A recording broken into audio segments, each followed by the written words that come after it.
Share market जो है कैसे वर्क करता है, इसकी बुनियाद कैसे पड़ी। इसकी बुनियाद की सबसे बड़ी वजह यह थी कि जो सूदी निज़ाम था, जो इंटरेस्ट वाला निज़ाम था, इसको खत्म करना। इसको खत्म करने के लिए शेयर मार्केट की बुनियाद पड़ी। फिर उसके बाद में हमारे हिंदुस्तान के अंदर में 1992 के अंदर में, ये 1992 के अंदर में बहुत सारे लोगों ने सुना होंगे हर्षद मेहता का घोटाला हुआ। फिर उसके बाद में हिंदुस्तान के अंदर में सेबी वजूद में आई और सेबी ने ये शेयर मार्केट का, स्टॉक मार्केट का जो जितना कामकाज है ये अपने अंडरग्राउंड में लिया, अपने उसके अंदर लिया कि हम लोग इसकी सारी निगरानी और वॉच रखेंगे कि इसके अंदर में कुछ फ्रॉड नहीं हो रहा है, कुछ ऊपर नीचे नहीं हो रहा है, कुछ शेयर के जो है भाव ज्यादा उसको नहीं बढ़ाए जा रहे, पंप एंड डंप नहीं किया जा रहा है। ये सारी चीजें वो सेबी देखती है। इसलिए देखेंगे आप हर 6 महीने 8 महीने के अंदर कुछ ना कुछ नए रूल्स आ रहे हैं, सेबी ला रही है। क्यों? क्योंकि जो लोग पैसा इन्वेस्ट कर रहे हैं इनका पैसा जो है सेफ रहना चाहिए। इसके लिए अब शेयर मार्केट जो है कैसे वर्क करता है, तो सबसे पहली और मोटी मिसाल ले लो कि हमारे शेयर मार्केट के अंदर में जो लोग कुछ थोड़ा बहुत नॉलेज रखते होंगे उन्होंने देखे होंगे कि सबसे बड़ी जो कंपनियां हैं वो निफ्टी 50 है। निफ्टी 50 की कंपनियां सबसे बड़ी कंपनी है और उसमें सबसे पहली कंपनी कौन सी आती है भाई? रिलायंस इंडस्ट्रीज। तो रिलायंस इंडस्ट्रीज की मैं आपको एग्जांपल और मिसाल दे देता हूँ। रिलायंस इंडस्ट्रीज जिन्होंने शुरू की, धीरूभाई अंबानी, वो जो है पहले यमन के अंदर में पेट्रोल पंप पर काम करते थे। यमन के अंदर, तो वो यमन के अंदर में पेट्रोल पंप पे नौकरी करते थे और माशाल्लाह आप सब लोगों को पता है वो भी गुजरात के थे। और हमारे गुजरात वाले तो जहाँ जाते हैं वहाँ उनका दिमाग क्या रहता है? बिजनेस की लाइन से, कि भाई हम लोग को 2 पैसा ज्यादा मिलना चाहिए और बिजनेस होना चाहिए। इसलिए दुनिया के ज्यादातर जो मुल्कों के अंदर में दिखेंगे वहाँ गुजराती लोग आपको दिखेंगे। अमेरिका के अंदर गुजराती मिलेंगे, साउथ अफ्रीका के अंदर में तो ज्यादातर गुजराती लोग हैं। ऐसे दुनिया की जितनी कंट्री आप देख लेंगे वहां पर गुजरात के लोग आपको मिलेंगे। तो वो यमन के अंदर गए और उन्होंने देखा कि यमन के अंदर में कोई कंपनी फैक्ट्रियां नहीं है और अभी भी जिन लोगों को मालूम होगा वहां पर ज्यादातर माल इंपोर्ट होता है, वहां पर बनता नहीं है। तो उन्होंने देखा कि यहाँ पर कोई कंपनी फैक्ट्री नहीं है, अगर हम हिंदुस्तान से माल लाकर यहाँ पर बेचे तो हमको प्रॉफिट होगा। तो वो हिंदुस्तान आए और उन्होंने यहाँ से कपड़े की तिजारत शुरू की और कपड़े खरीद कर वो यमन बेचने लगे। अब कुछ दिन कपड़े बेचे तो अपने गुजरात वालों का दिमाग कैसा है, अब इसमें ये हो रहा तो इससे आगे बढ़े। और यही चीज हर एक की थिंकिंग होना चाहिए कि जो जहां पर जिस लेवल पे हम है उस लेवल से हम अपने आप को जो है माशी तौर के ऊपर आगे ले जाओ। एक आदमी रिक्शा चला रहा है तो रिक्शा चलाना नाकामी नहीं, लेकिन आप अगर 10 साल से रिक्शा चला रहे हो तो अब इसके आगे की कुछ सोचो कि भाई उसके दादा भी रिक्शा चला रहे थे, उसका बेटा भी रिक्शा चला रहा है, पोता भी रिक्शा चला रहा है। आप जिस लेवल पे हो, छोटे से छोटा धंधा करो, छोटे से छोटा बिजनेस करो, लेकिन उस बिजनेस के अंदर में आप जो है आगे बढ़ने की फिक्र करो कि भाई एक आदमी रिक्शा चला रहा है तो अब ये कैसे फिक्र करे कि मैं ओला की कार लूं और मैं ओला चलाऊं। मेरे पास एक कार है तो मैं कैसे फिक्र करूं कि मैं 2 कार लूं। तो इन्होंने सोचा कि भाई अब ये कपड़ा लोगों के पास से खरीद रहे तो ये महंगा आ रहा है, तो ऐसा करते कि ये कपड़े की फैक्ट्री डाल देते। तो उन्होंने हिंदुस्तान में कपड़े की फैक्ट्री डाली और उसका नाम था विमल कंपनी। पहले जमाने के अंदर में विमल कंपनी के कपड़े मिलते थे, तो उन्होंने उसकी तिजारत शुरू की।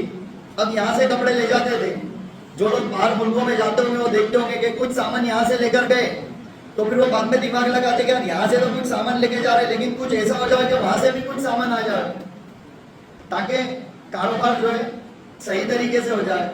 तो उन्होंने भी यही सोचा, तो देखा कि यहाँ से कपड़े लेकर जा रहे, तो देखा कि यमन है और जो खाड़ी देश है वहां पर क्रूड ऑयल जो है बहुत होता है। फिर उन्होंने जो है वो क्रूड ऑयल देखा और यहाँ पर एक फैक्ट्री डाली कि हम यहाँ पर एक फैक्ट्री डालेंगे और वहां से क्रूड ऑयल लाएंगे और वहां से क्रूड ऑयल लाकर इसको रिफाइन करके जो है हम यहाँ पर बेचेंगे। तो उन्होंने फिर इसका बिजनेस शुरू करने के लिए रिलायंस इंडस्ट्रीज का आईपीओ 1977 1977 के अंदर उन्होंने रिलायंस का आईपीओ लाया 10 रुपए के अंदर और उनके शेयर आईपीओ खरीदने के लिए कोई तैयार नहीं था। तो उस वक्त में वो लोगों के घरों पर गए और कहा देखो ये मैं बिजनेस कर रहा हूँ और ये खाड़ी देश से यहाँ पर लाऊंगा और इसको रिफाइन करूंगा और बेचूंगा, और इसके अंदर में जो भी प्रॉफिट होगा उसके अंदर से मैं आप लोगों को हिस्सा दूंगा। मुझे बैंक से भी लोन मिल सकती है, लेकिन 10% 12% मैं बैंक को दूंगा, फिर टैक्स GST, तो उससे बेहतर है कि मैं आप लोगों को प्रॉफिट में हिस्सेदार बना देता हूँ। तो इसी तरीके से उन्होंने लोगों के घर घर जाकर जो है वो रिलायंस इंडस्ट्रीज के जो है IPO पूरा किया, और वो अल्हम्दुलिल्लाह भर गया, और वो शुरू उसकी बुनियाद वहां से पड़ी।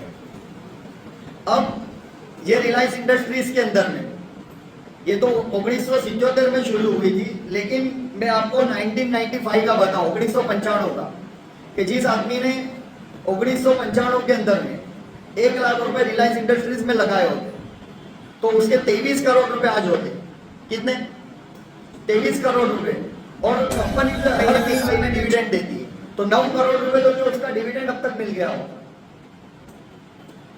फिर अच्छा, ये तो हो गया, ये शेयर मार्केट के वर्क कैसे कर रहा है कि हम लोग पैसा लगा रहे और उससे के अंदर से जो प्रॉफिट हो रहा है उसके अंदर से हमको जो है हिस्सा मिल रहा है, बराबर है। इस तरीके से जो पूरे शेयर मार्केट की जो बुनियाद पड़ी, तो इसलिए हम अभी जहां पर है, जिस कारोबार में है, जिस बिजनेस में है, उसके साथ में रहते हुए, और ज्यादातर ये हमारी जो मजलिस है इसका उन्वान हमने रखा कि माशाल्लाह जो उलमा इकराम है वो अपना मदरसा पढ़ाते हुए, अपनी नमाजों का एहतमाम कराते हुए, करते हुए, ये रोजाना कैसे कुछ ना कुछ पैसे कमा सकते हैं।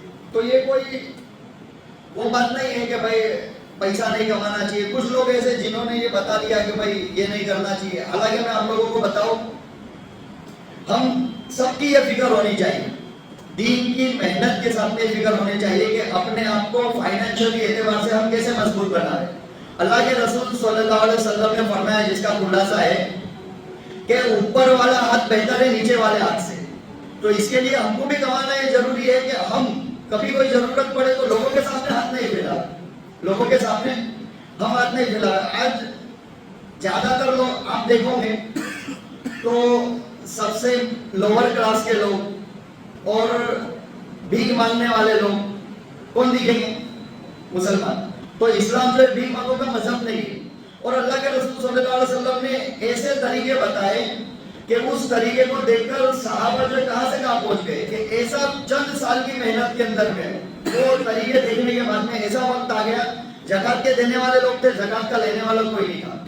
अशरे मुबश्शिरा जो टॉप 10 सहाबा कहे जाते, जिनको दुनिया में जन्नत की बशारत थी, वो 10 में से 6 सहाबा जो है लखपति, करोड़पति नहीं थे बल्कि अरबपति थे, अशरे मुबश्शिरा के, जिनको दुनिया में जन्नत की बशारत थी कि ये जन्नती है, उसमें से 10 में से 6 सहाबा ये अरबपति थे।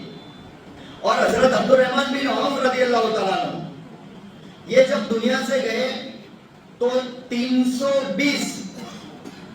करोड़ 20 लाख दीनार जो है छोड़कर गए थे। कितने? 3 करोड़ 20 लाख दीनार।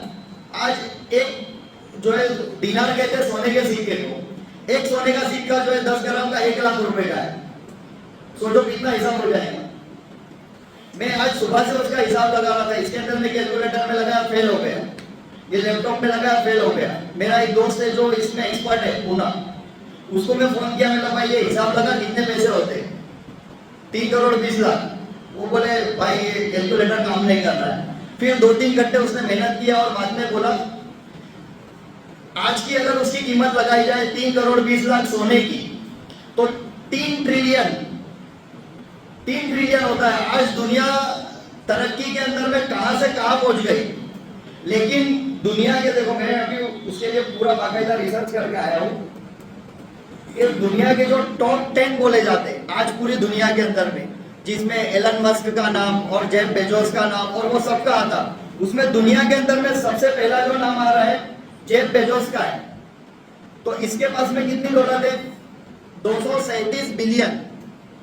अब 1000 बिलियन होता है ना, तब 1 ट्रिलियन पे इकोनॉमी जाती है, 1 ट्रिलियन जाता है।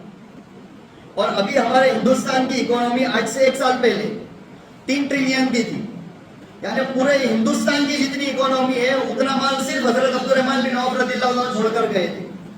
और ये जेफ बेजोस जो दुनिया आज तरक्की के कहां तक पहुंच गई, तो ये तरक्की करके आज यहां तक पहुंचे लेकिन फिर भी इनके पास में आज इतनी दौलत नहीं जितनी हजरत अब्दुल रहमान बिन औफ रज़ियल्लाहु अन्हु के पास थी ना, उसका 100वां हिस्सा भी नहीं है ये। और दुनिया के टॉप 10 को भी गिन लेंगे ना, टॉप 10, तो उनकी मिला के भी इतनी प्रॉपर्टी नहीं होगी, इतनी मालो दौलत नहीं होगी जितनी हजरत अब्दुल रहमान बिन औफ के पास थी। तो इस्लाम में कमाना कोई मना नहीं, आप लोग कमाओ। और माशाल्लाह ये उलमा इकराम है, आप लोग कमाएंगे तो आप लोगों के जरिए से दुनिया के अंदर में दीन का काम होगा। मुफ्ती तारिक मसूद साहब का मैंने आज से 3-4 साल पहले बयान सुना था। तो मुफ्ती तारिक मसूद साहब ने बयान में बोले कि जिस मुल्क के अंदर में मुसलमान पैसे वाले होंगे, मुसलमान मालदार होंगे, मुसलमान मजबूत होंगे, उस मुल्क के अंदर में इस्लाम मजबूत होगा। तो मैं सुना, लेकिन वो बात मुझे समझ में नहीं आई। यार मौलाना पैसे से इस्लाम का क्या ताल्लुक? तो मैं कुछ बोला नहीं, लेकिन समझ में नहीं आई। लेकिन अभी पिछले साल में साउथ अफ्रीका गया, तो माशाल्लाह साउथ अफ्रीका के अंदर की मस्जिदें, साउथ अफ्रीका के मदरसे और साउथ अफ्रीका के लोग, वहाँ का सब कुछ देखा। और वहाँ पे जो मुसलमान पैसे वाले और वहाँ का जो दीनदारी वाला माहौल मैंने देखा, तो वाकई में मेरा दिमाग हिल गया। और मुझे वो बात याद है कि मुफ्ती तारिक मसूद साहब की, यार उन्होंने 3-4 साल पहले बोले थे कि जिस मुल्क के अंदर में मुसलमान मजबूत होंगे वहाँ का इस्लाम भी मजबूत होगा। तो इसलिए कमाना ये कोई जो है मना नहीं है, हम जो है हलाल तरीके से कमावे। और अगर आप लोगों के पास में पैसा होगा तो कहाँ पर खर्च होगा? और देखो माशाल्लाह ये उलमा इकराम बैठे हैं, आप लोग अगर अपने आप को माशी एतबार से अगर मजबूत नहीं करोगे, तो मैं नाम तो नहीं लेता यहाँ पर, लेकिन आप लोग खुद देख लो कि कितने सारे उलमा इकराम जो मेरी नजर के अंदर में, जो माशाल्लाह कई सालों से मदरसे के अंदर में मस्जिद में खिदमत अंजाम दे रहे, लेकिन उनके बच्चों को वो उलमा नहीं बना है। उनके बच्चों को माशाल्लाह ये सारी बात सही है कि इनको मरने के बाद में आखिरत के अंदर में इनका जो मकाम होगा वो सब देखकर हैरान हो जाएंगे। लेकिन बहुत सारे उलमा देखो कि उनके बच्चे जो है वो वापस आलिम नहीं बन रहे। क्यों? इन्होंने देखा कि भाई वो जो है हमारे अब्बा 5,000-10,000 रुपए, हालांकि ये पगार के लिए काम नहीं कर रहे, ये तो सिर्फ अल्लाह ही के लिए काम कर रहे, इनका इखलास है। लेकिन ये लोग देख रहे कि इन्होंने कैसे हालात के अंदर वक्त गुजारा, और अब उसके भी मुकाबले जो दूसरे लोगों को देख रहे हैं उनका 1-1 लाख रुपए पगार, तो वो जो है उधर कन्वर्ट हो रहे।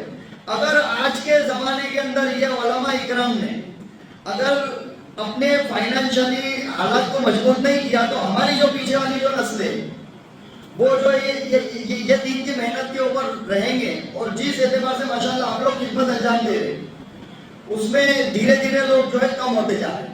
तो इसलिए अपने आप को जो है फाइनेंशियली मजबूत बनाना ये भी बहुत जरूरी है। और इसके अंदर में सबसे आसान, क्योंकि कारोबार के अंदर में, तिजारत में आप लोग अगर जाएंगे 8 घंटे 12 घंटे 14 घंटे करने वाले वो भी कर रहे, लेकिन उसके अंदर में हमारी जो खिदमत जो हम अंजाम दे रहे उसके अंदर में कुछ ना कुछ तरीके से जो है खलल होगा। तो इसके लिए जो स्टॉक मार्केट का, शेयर मार्केट का जो कंसेप्ट है वो बहुत अच्छा और बहुत आसान कंसेप्ट है, और इसके जरिए से माशाल्लाह आप लोग कर सकते हो और कमा सकते हो।